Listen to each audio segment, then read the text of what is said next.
요즘 폭염으로 굉장히 힘든 시간들을 보내는 분들이 많이 있습니다. 기상 관측을 시작한 1907년 이래로 111년 만에 최악의 폭염이라고 말하고 있을 정도니까요. 밤에도 30도가 넘어가는 초열대 현상이 지금 며칠째 계속되고 있습니다. 제가 이제 지난주에 라오스 선교를 다녀왔는데요. 라오스가 물론 라오스도 좀 기상이변으로 3주째 계속 비가 오고 있어서 그런지 모르지만 한국보다 라오스가 훨씬 시원하더라고요. 그래서 선교의 현장이 쉼과 은혜의 현장이 이게 동시에 되는 저한테는 은혜로운 시간이었고, 선교 돌아오는 저희 팀들이 우리 한국 가면 어떡해요? 막 이 걱정, 이렇게 선교하면 빨리 가고 싶다가 아니라 우리 한국 가면 어떡해요? 이 걱정을 많이 했던 기억이 있습니다. 연일 39도, 40도 이렇게 육박하는 온도가 되다 보니까 좀 기현상들이 일어납니다. 한 34도만 돼도 살만하다, 이렇게 말씀하시는 분들도 있고요. 좀 힘들어하시는 분들도 있죠. 무엇보다도 힘든 것은 이 더위가 오랫동안 계속되고 아직 끝날 기미가 보이지 않는다는 것입니다. 예전에는 여름에 불쾌지수 이런 거 있었는데 요즘은 아예 불쾌지수 안 나오더라고요. 왜냐하면 지금 뉴스를 어저께인가 보니까 35명이 또 이 온열 증상으로 사망하는 사건들이 일어나고, 이런 것들을 보면 굉장히 힘든 시간들을 대한민국 국민들이 보내고 있는 것 같습니다. 그런데 우리 역시도 이렇게 힘든 시간들을 보내고 있는데, 오늘 본문의 이스라엘은 사실 우리보다 좋지 않은 상황 속에서 오랫동안 방치된 느낌입니다. 그들은 매우 지쳐 있었습니다. 오늘 본문 21장 앞장인 20장에 보니까 광야길을 걸어가는데 물이 없어서 죽을 것 같은 상황이다라고 그들은 고백하고 있고요. 그것들을 다시 모세에게 이야기하고 하는 과정 가운데 모세는 본인조차도 평정심을 잃고 하나님께서 바위를 명하여 물을 내라는 하나님 말씀에 순종하기보다는 그걸 변형해서 바위를 신경질적으로 2번 치는 모습을 보여주기도 하였습니다. 또 그들은 광야 가운데 에돔을 통해 약속의 땅으로 들어가고자 하는 계획을 세웠는데 에돔 왕이 이스라엘 민족의 요구를 거절하는 상황도 20장에 나옵니다.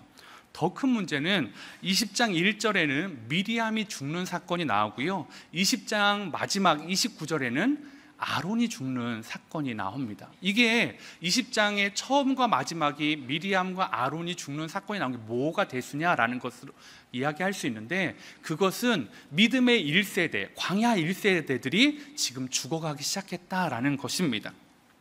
한번 민수기 33장 38절 39절을 한번 읽어보도록 하겠습니다. 읽겠습니다. 시작. 이스라엘 자손이 애굽 땅에서 나온 지 40년째 5월 초하루에 제사장 아론이 여호와의 명령으로 호르산에 올라가 거기서 죽었으니 아론이 호르산에서 죽던 때의 나이가 123세였더라. 아론이 죽을 때가 애굽에서 나온 지 몇 년째라고요? 40년째입니다. 그러니까 광야 생활이 40년 정도를 보통 학자들이 추정하니까 거의 막바지예요. 그러면서 1세대들이 다 죽고 지금 이제 믿음의 1세대들은 누구가 남았냐면 모세, 여호수아, 갈렙, 이 세 사람을 빼고는 거의 다가 이제 죽고, 그 소수의 믿음의 1세대와 전체의 믿음의 2세대가 지금 이 상황 가운데 놓여져 있는 것이고, 그게 지금 20장과 21장의 상황이었습니다. 그러면 이제 약속의 땅, 광야 40년을 지나고 약속의 땅에 들어가는 광야 2세대는 어떤 사람들이냐라는 거죠. 민수기 21장 1절에서 3절, 오늘 읽었던 본문 바로 전에 그들이 어떠한 사람들인지를 볼 수 있는 힌트가 나옵니다. 그들이 네겝에 거주하는 가나안 사람 아랏의 왕과의 전투에서 그들이 패하게 됩니다. 그리고 심지어는 몇 사람이 포로로 잡혀가는 일이 발생합니다. 그러자 그들이 어떠한 태도를 보여주냐면 하나님께 서원하고 기도합니다. 그리고 하나님 우리가 이기게 하시면 이 사람들을 진멸하겠습니다 라고 기도하는 장면이 나옵니다. 그리고 그 기도에 하나님이 즉각적으로 쉽게 응답하여 주셔서 그 가나안 땅을, 그리고 그 사람 아각 왕을, 아랏 왕을 이스라엘 손에 넘겨주시고, 백성들은 그것을 기념해서 그것을 호르마라 이름을 지었다라고 오늘 성경에 나오고 있습니다. 근데 이게 왜 좀 특별하냐면 가데스 바네아에서 12명의 정탐꾼을 보내고 사실은 그 이후로 그 정탐꾼 사건 이후로 변변한 승리가 없었습니다. 광야 1세대 안에 믿음의 승리하는 싸움들이 별로 없었어요. 그런데 믿음의 2세대가 등장하면서 하나님과 승리하는 장면들이 나오고 있는데, 그러면 광야 1세대와 2세대는 전혀 다른 사람들이냐? 그렇지 않더라고요. 오늘 보니까 실패의 모습은 광야 1세대와 2세대가 동일한 모습을 보여주고 있다는 것을 알 수가 있습니다. 그러면 왜 광야 1세대와 2세대가 똑같이 범한 실수를 왜 그들이 특별히 모자라서 그들이 부족해서 넘어진 것이냐? 그렇지 않다라는 거죠. 성경은 너희도 그렇게 할 수 있기 때문에 그것을 기록하고 보여주고 있는 것입니다. 광야 1세대와 2세대처럼 우리가 쉽게 범하는 실수는 무엇일까요? 우리가 쉽게 범하는 실수, 그 첫 번째는 현실에 대한 원망입니다. 원망이라는 사전적인 의미를 찾아보니까 못마땅하게 여기어 탓하거나 불평을 품고 미워하는 것이다라고 나와 있습니다. 누굴 탓했을까요? 모세를 탓하고 아론을 탓하고 하나님을 탓했던 것입니다. 민수기 11장 1절에 보면 이렇게 나와 있습니다. 여호와께서 들으시기에 백성이 악한 말로 원망하매 여호와께서 들으시고 진노하사 여호와의 불을 그들 중에 붙여서 진영 끝을 사르게 하시매. 광야 1세대는 악한 말로 원망하다가 여호와의 불로 심판을 받습니다. 그렇다면 광야 2세대는 무엇으로 심판받냐? 길로 말미암아 마음이 상하여 하나님과 모세를 원망하였다라고 이야기합니다. 민수기 21장 4절 본문인데요, 함께 읽도록 하겠습니다. 시작.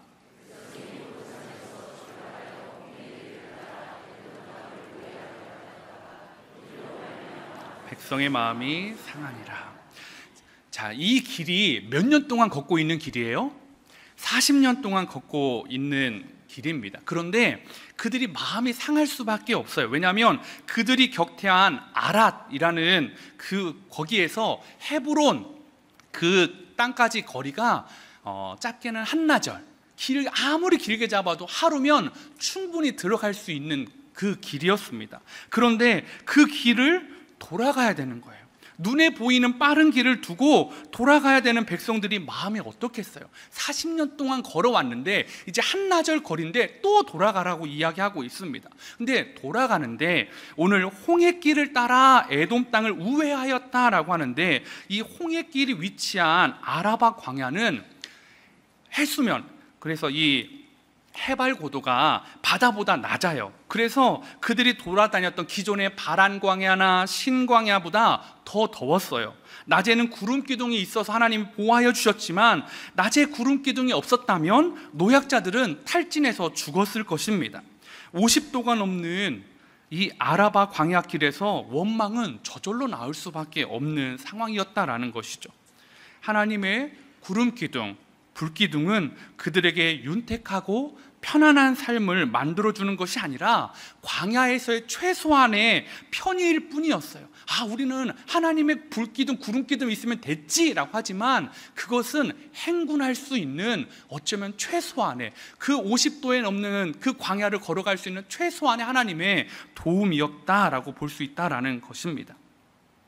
그렇다면 하나님은 왜 광야 2세대를 더욱 1세대보다 더욱 과혹한 환경으로 인도하셨을까요?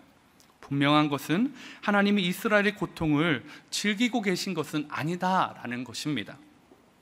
하나님이 약속하신 것은 약속의 땅이지 평안한 여정이 아니었습니다. 그렇지 않습니까? 하나님이 언제 이스라엘에게 너에게 평안한 여정을 선물해 줄게 하신 적이 있습니까? 내가 약속의 땅을 너에게 줄게 라고 하셨죠. 이것을 통해 하나님은 안식의 땅을 향해 광야길을 걸어가는 믿음의 백성에게 원망할 수밖에 없는 환경에서도 감사할 수 있는지 믿음의 광야 2세대들에게 물어보고 계신 것입니다. 여러분, 우리는 50도가 넘는 길에서 아니면 목적지를 코앞에 두고 돌아가는 상황에서 감사의 기도를 하나님께 올려드릴 수 있으시겠습니까? 이스라엘은 그 시험의 문턱에 지금 걸려 있습니다. 우리가 쉽게 범하는 실수, 첫 번째는 제가 방금 말씀드렸던 것처럼 원망이었다면, 두 번째는 현실에 대한 왜곡입니다. 무엇이 현실을 왜곡시킬까요? 민수기 11장 4절입니다. 그들 중에 섞여 사는 다른 인종들이 탐욕을 품음에 이스라엘 자손도 다시 울며 이르되 누가 우리에게 고기를 주어 먹게 하랴. 여기에 탐욕을 품음에 라고 있습니다. 탐욕, 탐심이 백성의 현실을 왜곡하고 있다라고 보여지는데요, 이러한 탐심은 갖지 못한 것에 대한 가치를 왜곡하고 변질시킵니다. 이스라엘이 갖지 못한 게 뭐냐면 고기였습니다. 그들이 이집트에서 먹은 것은 생선과 오이와 참외와 부추와 파와 마늘이라고 그들이 이야기합니다. 그런데 그들이 뭘 요구하냐면, 우리가 이집트에서는 생선과 오이와 참외와 부추와 파와 마늘을 먹었으니까 그거 못 먹는가 아쉬워요가 아니라, 그거 이야기해놓고 뭘 요구해요? 고기를 요구하고 있는 것입니다. 이집트에서도 풍요롭게 먹지 못했습니다. 갖지 못한 것임에도 탐심이 지금의 현실이 아니라면 당연히 누리고 있을 것이다라고 마치 권리처럼 말하게 하고 착각하게 하고 있다라는 것이죠. 또 탐심은 가진 것의 가치를 또 왜곡하고 변질시킵니다. 그들이 가진 것은 무엇이었을까요? 민수기 21장 5절입니다. 한번 같이 읽겠습니다. 시작.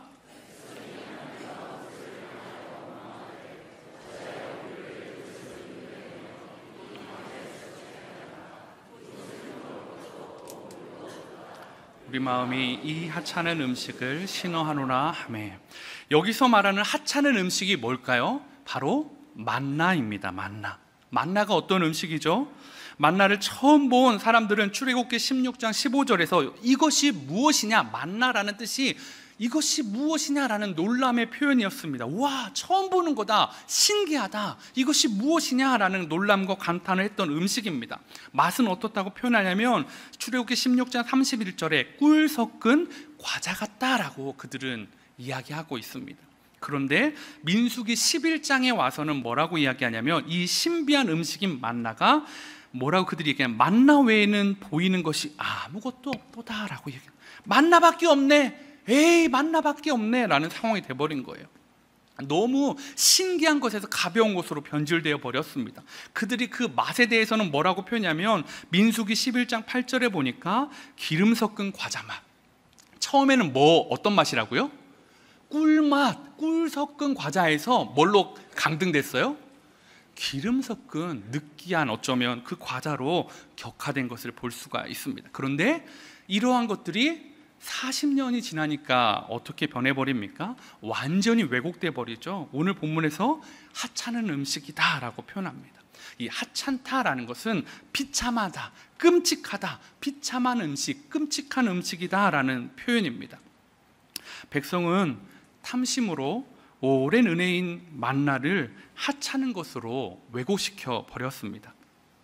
이 만나는 신약에서는 생명의 떡인 예수님을 상징하는 하늘의 양식입니다.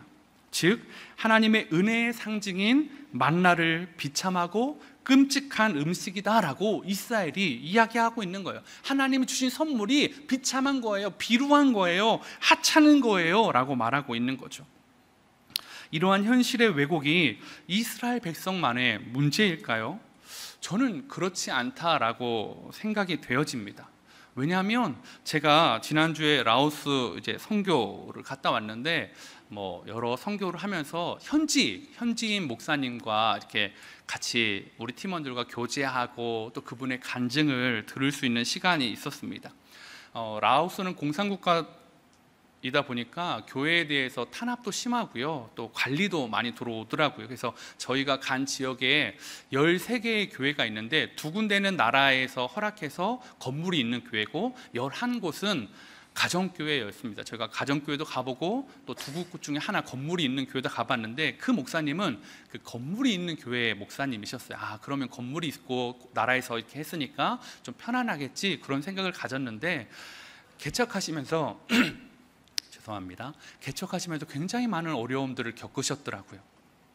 개척하는 중에 들어와서 잡아갔기도 하고, 잡아가서 감옥살이를 하게 되고, 감옥살이 안에서 가로 세로 1m 되는 창살에 가둬놓고 발가벗겨서 가둬놓고, 또 그렇게 갇혀가면 그냥 라오스라는 나라는 때로는 소리 없이 사라지기도 하고, 때로는 시체로 떠오르기도 하고 그런다고 합니다. 그러니까 이제 성도들 입장에서는 잡혀갔구나, 그러면 기도도 하지만 우리를 위해서 새로운 목사님을 구해야지 하고, 또 목사님을 현지인 목사 하나 또 세우신 거예요. 근데 너무 감사하게도 그 목사님이 빨리 나오신 거예요. 생각보다 빨리. 그래서 그 교회는 목사님이 두 분이세요. 개척할 때 감옥에 갔다가 나오신 목사님, 그리고 그분이 안 돌아올까 봐 세운 목사님. 그래서 공동 목회를 하시고, 또 평상시에는 같이 농사 짓고 일하시고 막 하시고, 또 목사니까 성도들이 개인주의가 굉장히 심하다고 하더라고요. 근데 목사니까 우리 집 와가지고 좀 도와주세요 하면 안 갈 수가 없잖아요. 그러니까 평상시에도 너무 바쁘고 힘들고 그러한 목회를 하고 계시더라고요. 그러니까 여전히 지금도 또 언제 잡혀갈지 모르고요. 그런 상황 가운데서 저희가 이제 미리 준비한 선물과 헌금이 있었습니다. 그래서 격려해 드리려고 이렇게 전달해 드리는데, 제 마음이 좀 힘들었습니다. 왜 힘들었냐면, 보통 위로, 격려는 더 많이 가진 사람이 덜 가진 자에게, 더 행복한 사람이 불행한 사람한테 하는데, 그 이야기를 들었는데 상황은 그분이 더 불행하고 힘든데 그분이 더 행복해 보이는 거예요. 그래서 이거 선물을 드리는데 제가 그분보다 덜 행복해 보이는 거예요. 가진 것으로 아니고요, 상대적으로 덜 행복해 보이는 거예요. 그러면서 제가 이 행복이라는 게 많이 가지고 못 가지고의 문제가 아니구나 라는 것을 다시 한번 점검해 보는 시간을 가졌습니다. 내 상황은 충분히 행복할 수 있는 상황인데 나는 왜 덜 행복해 보일까? 라는 고민을 해보게 되었습니다. 혹시 성도 여러분 중에서 중요한 것은 많이 가졌으나 혹시 불행한 분 계십니까? 그렇다면 그것이 많이 가졌냐 못 가졌냐의 문제로 그런 것이 아니라 제 안에 탐심이 있더라고요. 한국 교회 안에서 목회자라면 이 정도 선을 그어놓는 것들, 그런 탐심이 있어서 그것이 저를 불행하게 만들고 그분보다 덜 행복하게 만들고 있다는 것들을 제가 보게 되었습니다. 이러한 원망과 왜곡으로 인해서 이스라엘 백성들에게 돌아온 결과는 재앙이었습니다. 민수기 11장 33절, 34절을 같이 한번 읽도록 하겠습니다. 시작. 고기가 아직 이 사이에 있어 씹히기 전에 심히 큰 재앙으로 치셨으므로 그곳 이름을 기브롯 핫다와라 불렀으니 욕심을 낸 백성을 거기 장사함이었더라. 광야 1세대는 이 11장은 민수기 11장 광야 1세대의 이야기니까요, 그들은 고기를 얻었습니다. 불평하고 원망하고 해서 고기를 얻었어요. 그런데 그게 이 안에서 들어가서 씹기도 전에 하나님이 그들에게 진노하시고, 그래서 그들을 욕심을 낸 백성을 기브롯 핫다라는 뜻의 욕심의 무덤에 묻히고 말게 되어버립니다. 성도 여러분, 우리는 욕심의 무덤에 묻힐 사람들이 아니라 하나님 나라를 유업으로 상속받을 자들임을 꼭 기억하셨으면 좋겠습니다. 그런데 광야 1세대는 기브롯 핫다, 그들의 욕심의 무덤에 묻혀버리고 말았습니다. 그들은 광야에서 욕심의 무덤에 묻혀버릴 자들이 아니라 약속의 땅에 들어가서 안식을 누려야 될 자들이었는데 광야의 욕심의 무덤에 묻혀버렸습니다. 오늘 본문에서 광야 2세대는 어떻습니까? 불뱀에 물려 백성들 중에 죽은 자가 많아졌습니다. 그러나 우리가 여기서 꼭 기억해야 할 것은 백성이 죽은 이유는 불뱀 때문이었다라고 하는 것입니다. 근데 그들이 말했던 죽을 이유는 뭐였어요? 먹을 것, 물, 음식, 이것으로 죽은 사람은 없다라는 거예요. 그들은 우리가 물이 없어서 죽게 됐습니다, 우리 음식이 없어서 죽겠습니다, 늘 하찮은 것 때문에 죽게 됐습니다 했지만, 그 음식 하찮은 만나 때문에 죽은 사람은 아무도 없었다라는 거예요. 뭐 때문에 죽은 거예요? 그들이 현실에 대한 원망과 왜곡이 그들을 죽음으로 이끌고 있는 것을 말하고 있습니다. 우리는 모든 사람이 이 쉽게 빠질 수 있는 욕심의 무덤인 기브롯 핫다를 어떻게 그렇다면 피할 수 있을까요? 그것 또한 이스라엘 백성에게 힌트가 있습니다. 이스라엘 백성은 어떻게 현실에 대한 원망과 왜곡이라는 늪에서 건짐을 받게 되었느냐? 바로 백성들은 회개하며 모세에게 하나님께 기도해 줄 것을 요청하고 있습니다. 하나님께서는 모세에게 놋뱀을 만들어 장대 위에 매달아라 라고 말씀하십니다. 그리고 그 장대 위에 달린 놋뱀을 쳐다보면 살 것이다 라고 말씀하고 있는 것입니다. 다들 뱀에 물린 상처를 바라보고 있을 때 하나님은 장대에 달린 놋뱀을 바라보라 라고 말씀하십니다. 이 방법은 모든 이스라엘 백성을 구원하고 싶은 하나님의 마음의 표현이었습니다. 너희 광야에 가서 특수한 약을 구해와라. 누구는 구할 수 있고 누구는 못 구하는 그런 약을 구해와라. 하나님이 그렇게 말씀하지 않으셨습니다. 아니면 너희 되도록 불뱀에게 적게 물리면 살게 해주겠다라고 말씀하신 것도 아닙니다. 아니, 불뱀에 물려 타는 듯한 고통을 견디는 자만 내가 구원해 주겠다라고 하신 것이 아니었습니다. 너희 상처 그만 보고 놋뱀을 바라봐라. 그리고 그 하나님의 대안인 말씀에 순종해서 바라보면 나을 것이다 라고 하나님이 말씀해 주신 것입니다. 그 대안이 있기 전에 죽은 사람은 그렇다 치고요, 놋뱀을 매달아 장대에 단 그 순간 이후에 죽은 사람이 있었을까요? 없었을까요? 있었을 것입니다.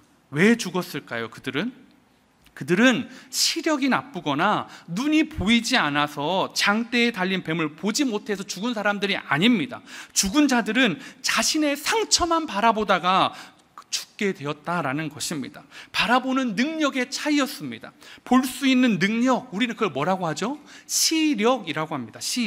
시력에 대한 설명을 찾아보니까 이렇게 정의합니다. 두 개의 점이 가까이 있을 때 이것을 두 개라고 판단하는 능력, 즉 눈의 분해 능력을 시력이라 한다. 점이 두 개가 같이 붙어 있는 거예요. 근데 이게 붙어 있는지 떨어져 있는지를 분별할 수 있는 사람, 그것이 가까이 있는 걸 분별하는 사람은 시력이 좋은 사람, 이게 떨어져 있는지 붙어 있는지 잘 분별하지 못하면 시력이 나쁜 사람이다라는 거죠. 이스라엘 백성들은 광야 1세대나 2세대나 동일하게 자기의 삶의 속에 있는 두 개의 점들을 잘 분별하지 못했습니다. 그래서 그 분별하지 못하고 원망하고 왜곡했습니다. 그들은 볼 수 있는 능력, 시력이 좀 떨어지는 사람들이었어요.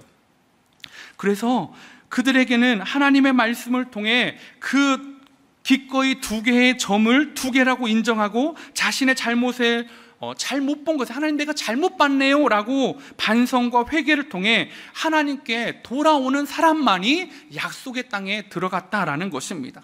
잘 보이지 않는 것을 보이지 않는다고, 잘 못 본 것을 인정하고 내가 잘못했다라고 고백했던 사람, 자신의 시력을 조정할 수 있는 사람, 그 사람들만이 하나님이 기뻐하는 사람이었습니다. 다윗이 그렇지 않습니까? 다윗은 그 사무를 바라보는 시력이 왜곡됐어요. 나중에 왕이 된 다음에 사무엘하 11장에 보니까 남의 여자 보고도 예쁘고 마음에 들어서 차지하고 다 시력이 흐트러져 버렸어요. 그런데 하나님이 너 잘못 봤다 했을 때 뭐라고 했죠? 내가 잘못했습니다. 그는 다윗은 시력을 교정할 수 있는 사람이었습니다. 우리는 이것을 교정시력이다라고 이야기합니다.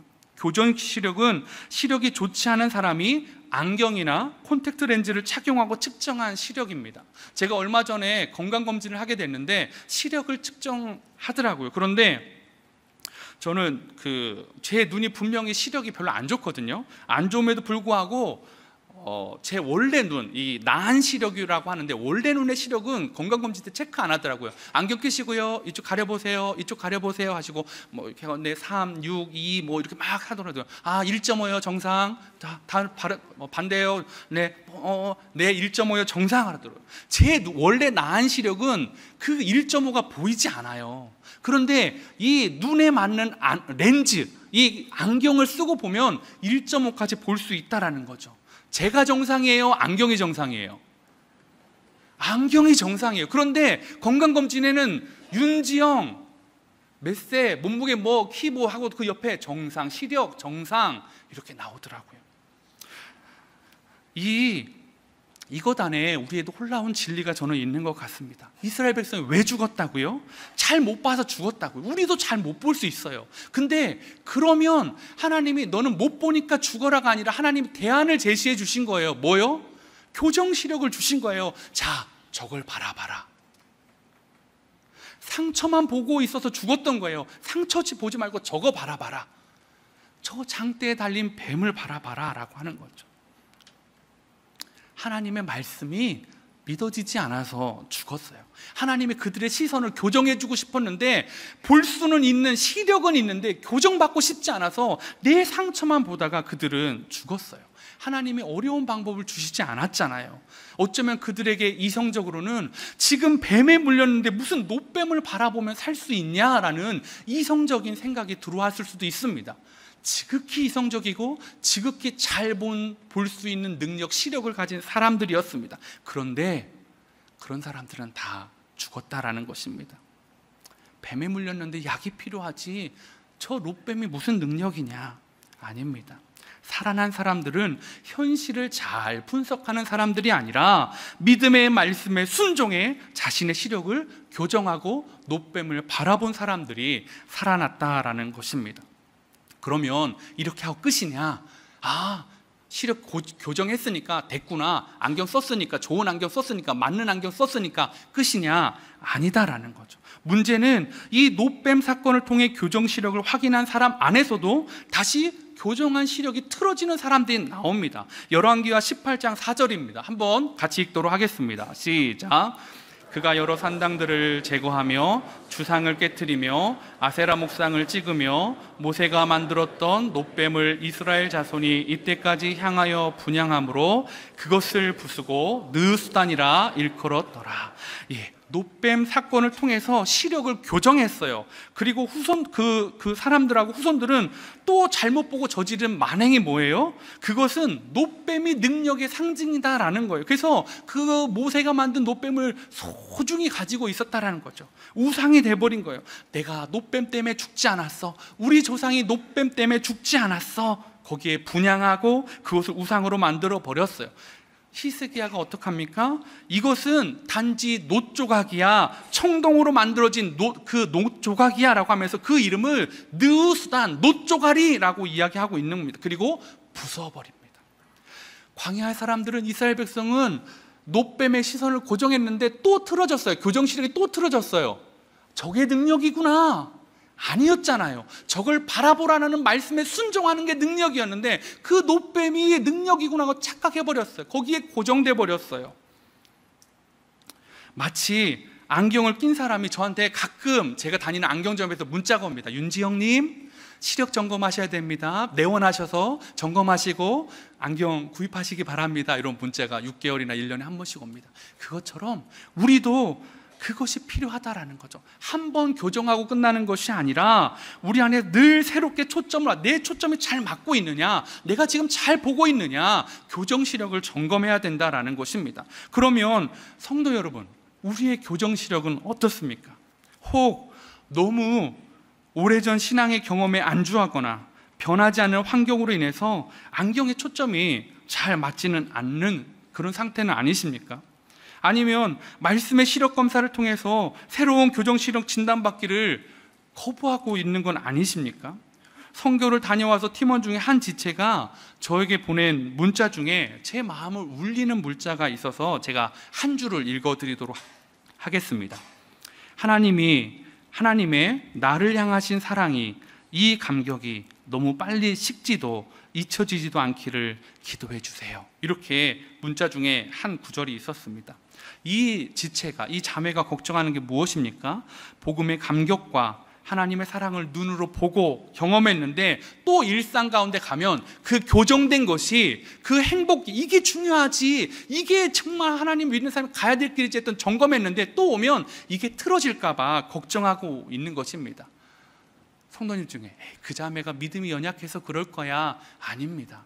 그 자매 신실한 사람입니다. 하나님을 사랑하는 사람입니다. 그러니까 또 틀어질 걸 아는 거예요. 여러분의 교정 시력은 언제, 무엇을 통해 점검 받으셨습니까? 언제부터인가 지나온 신앙으로 교정 시력을 점검하고 있지 않습니까? 그것은 또 다른 누수단을 낳을 수 있습니다. 아니면 변하지 않는 현실에 절망해서 시력을 조정하는 것을 포기하고 있지는 않습니까? 그것은 자신의 상처만 바라보다 죽은 사람들과 똑같습니다. 요즘 제가 듣는 찬양 중에 믿음이 없이는 이라는 제목의 찬양이 있습니다. 제가 이 가사를 한번 읽어 드리도록 하겠습니다.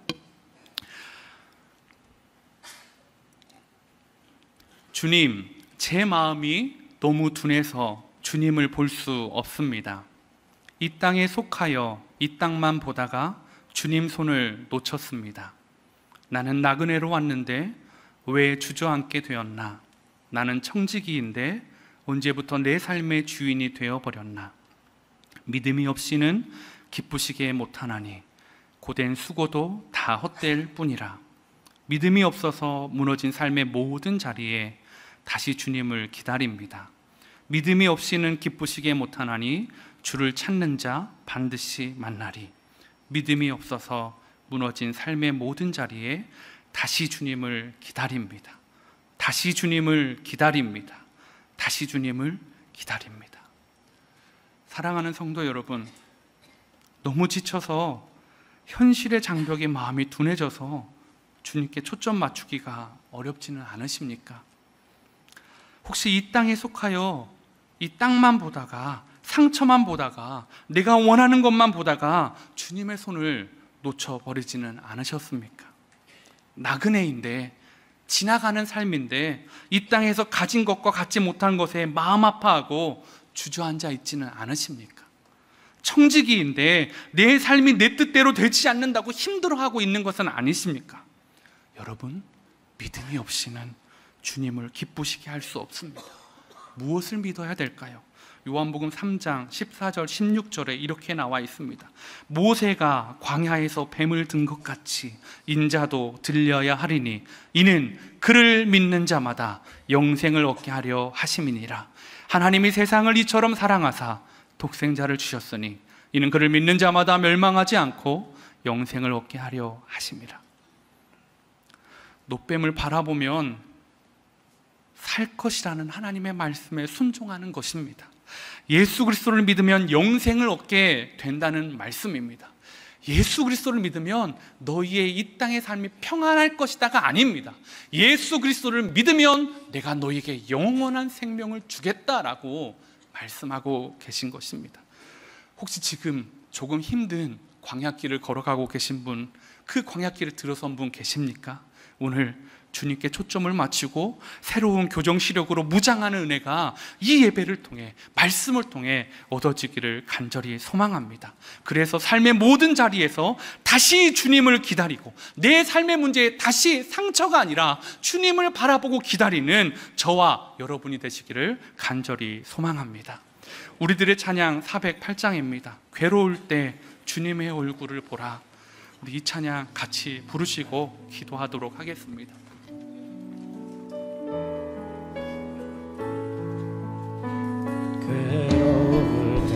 주님의 얼굴 보라. 평화의 주님 바라보아라. 세상에서 시달린 친구들아,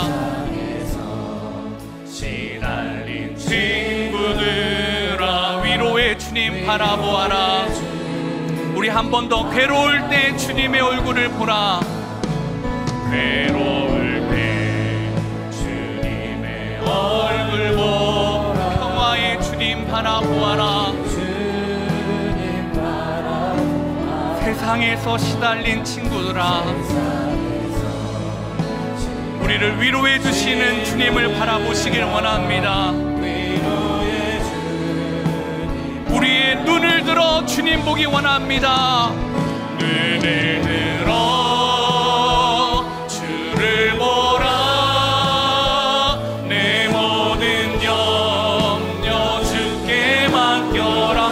슬플 때에 주님의 얼굴을 보라. 얼굴 보라. 사랑의 주님 안심. 힘이 없고 네 마음 연약할 때, 내 마음 연약할 때 능력의 주님 바라보아라. 주님을 바라보고 우리가 교정을 하길 원합니다. 주의 이름 부르는 모든 자를 힘주시고 늘 지켜주시는 주님, 보시길 원합니다.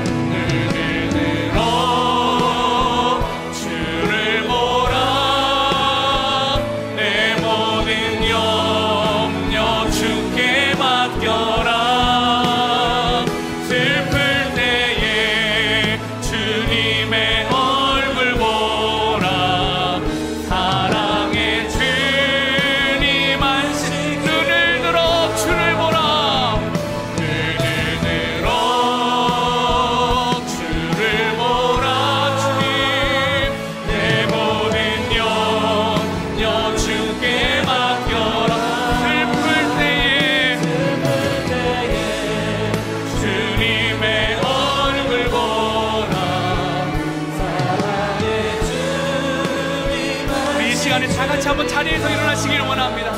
다 같이 일어나셔서 하나님, 내가 이 땅에 발을 디디고 섰지만 나의 눈은 주님을 바라봅니다. 오늘 내가 바라봐야 할 높임은 무엇입니까? 내가 초점 맞추길 원하는 말씀은 무엇입니까? 내가 초점 맞추길 원하는 사람은 누구입니까? 우리 시간 그 마음으로 눈을 들어 주를 보라. 한 번 더 하나님 앞에 한 마음으로 나아가도록 하겠습니다.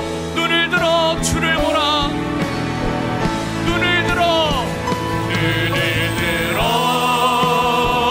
주를 보. 우리의 모든 염려 주께 맡깁니다. 염려 주께 맡겨. 슬플 때에 주님의 얼굴 보라. 사랑의 주님. 우리 한 번 더 눈을 들어 주를 보라. 눈을 들어 주를 보라. 내 모든 염려 주께. 슬플 때에 주의 얼굴 보시길 바랍니다. 주님의 거기에 우리를 사랑하시는 주님이 계십니다. 주님이 한 번 더 간절한 마음으로 눈을 들어 주를 보라. 눈을 들어. 주님, 우리의 눈을 듭니다. 주님, 우리가 눈을 듭니다. 주 모든 우리의 상처가 아니라 주님을 바라봅니다. 슬플 때에 주님의 얼굴 보라. 사랑의 주님 안식 주리라. 우리 이 시간 한번 통성으로 기도하길 원합니다. 여러분, 우리가 나그네임을 잊지 마십시오. 이 땅에서 더 행복하려고 하지 마십시오. 우리에게 원하 약속하신 것은 무엇입니까? 내가 너에게 영원한 생명을 주겠다. 하나님 말씀하여 주셨습니다. 하나님, 내가 나그네로 왔는데 주저앉아 있진 않습니까? 나는 청지기인데 내 삶에 내 뜻대로 하고 싶어도 안 돼서 너무나 마음이 무너져 버리진 않았습니까? 하나님, 믿음이 없이는 주님을 기쁘시게 하지 못한다고 했는데 눈을 들어 주님을 보게 하시고 우리의 시력이 하나님 교정 시력으로 주님 앞에서 교정받는 것이 매일매일의 삶 가운데 나타나게 해달라고 우리 통성으로 한번 주님 앞에 기도하며 나아가도록 하겠습니다. 주여, 은혜를 주시옵소서. 아버지 하나님, 은혜를 주시길 원합니다. 하나님, 우리의 눈이 주님을 바라보길 원합니다. 눈을 들어 주를 보라 말씀하신 주님의 음성을 기억합니다. 하나님, 너의 모든 염려를 내려놓으라고 하신 주님의 말씀을 믿습니다. 슬플 때에 나의 얼굴을 기억하라고 말씀하신 하나님의 음성을 기억합니다. 하나님, 여전히 내 안의 상처와 내 안의 물린 자국과 내 안의 좌절을 바라보는 것이 아니라 하나님, 오늘 이 새벽에 하나님, 우리가 볼 수 있는 능력을 가지는 시간이 되기를 원합니다. 하나님 아버지, 도와주시고 하나님 붙잡아 주시옵소서. 하나님, 오늘 여전히 다시 한번 바라볼 수 없는 그 상처 가운데 주님의 은혜를 기억하는 자리가 되기를 원합니다. 하나님 아버지, 은혜를 주시고 하나님 도와주시옵소서. 아버지, 은혜를 주시길 원합니다. 아버지, 여호와여 말씀하여 주시옵소서. 하나님, 괴로움 가운데 있는 성도님들에게 주님의 얼굴을 보여주시옵소서. 세상에 시달려 우리 사랑하는 성도님들에게 위로의 하나님을 보여주시옵소서. 눈을 들어 주를 보라 말씀하신 주님의 은혜를 기억합니다. 너의 모든 염려를 내게 맡기라 말씀하신 주님의 말씀을 믿습니다. 하나님, 여호와여 도와주시고 하나님 붙잡아 주시옵소서. 오늘 한 주간 하나님, 오늘 한 주간 하나님 앞에 말씀으로 교정되어지길 원합니다. 하나님, 우리의 시력이 보호하며 교정되어지길 원합니다. 하나님 아버지, 도와주시고 하나님 붙잡아 주시고 주님이 주시는 그 은혜가 부어지는 시간 될 수 있도록 하나님 아버지 인도하여 주시고 하나님 붙잡아 주시옵소서. 하나님 아버지, 사랑하는 성도님들에게 주의 은혜를 부어주시되 하나님과 동행하는 믿음의 사람들에게 도와주시옵소서. 하나님과 아버지, 하나님 아버지 함께 동행하는 믿음의 사람들에게 도와주시옵소서. 하나님 여호와여 도와주옵소서. 하나님 여호와여 말씀하여 주시길 원합니다. 내가 너희를 고쳐주겠다. 내가 너희를 치유하여 주겠다. 나를 바라봐라. 제발 그 문제 보지 말고 나를 바라보라. 아버지는 주님의 음성에 들려지는 아버지 시간 될 수 있도록 하나님 아버지 도와여 주시고 하나님 도와주시옵소서. 아버지 하나님을 해주시길 원합니다. 하나님 도와주시옵소서. 하나님 아버지, 우리가 너무 둔해져 버렸습니다. 하나님, 내 삶에 밟고 있는 자리가 이 땅만 바라보다가, 하나님 내 자녀만 바라보다가, 하나님 내 먹을 것만, 오늘의 일용할 양식만 보다가, 하나님 주님의 손을 놓쳐버리지는 않았습니까? 하나님, 나그네인데 부자로 살아가는 나그네가 되고 싶은 것은 아닙니까? 하나님 청지기인데, 주님이 내 삶의 주인인데 내 뜻대로 안 된다고 하나님 앞에 주저앉아 하나님 좀 보여달라고, 나 하나님 내 뜻대로 하고 싶다고 띵깡 부리는 어린아이처럼 주저앉아 있는 것은 아닙니까? 하나님, 사랑하는 우리 성도님들에게, 그리고 저에게 믿음이 없는 모습이 아니라 하나님 주님을 바라보는 믿음이 있게 하여 주시옵소서. 주님 도와주시옵소서. 무너진 삶의 자리에서 다시 주님을 기다립니다. 다시 주님을 기다릴 것입니다. 다시 주님을 기다릴 것입니다. 하나님 그곳에 주님의 얼굴을 바라보게 하시고 하나님 승리하고 치유함 받고 회복의 은혜가 있게 하여 주시옵소서. 이제는 우리 주 예수 그리스도의 은혜와 하나님 아버지의 다함없는 사랑과 성령님의 감동과 마유로던 충만하심의 역사가 눈을 들어 주님을 바라봄으로 시력을 교정받아 염려와 슬픔을 내려놓고 믿음으로 주님을 기다리는 사랑하는 성도님들 머리 위에 이제부터 영원토록 함께 하시기를 간절히 축원하옵나이다.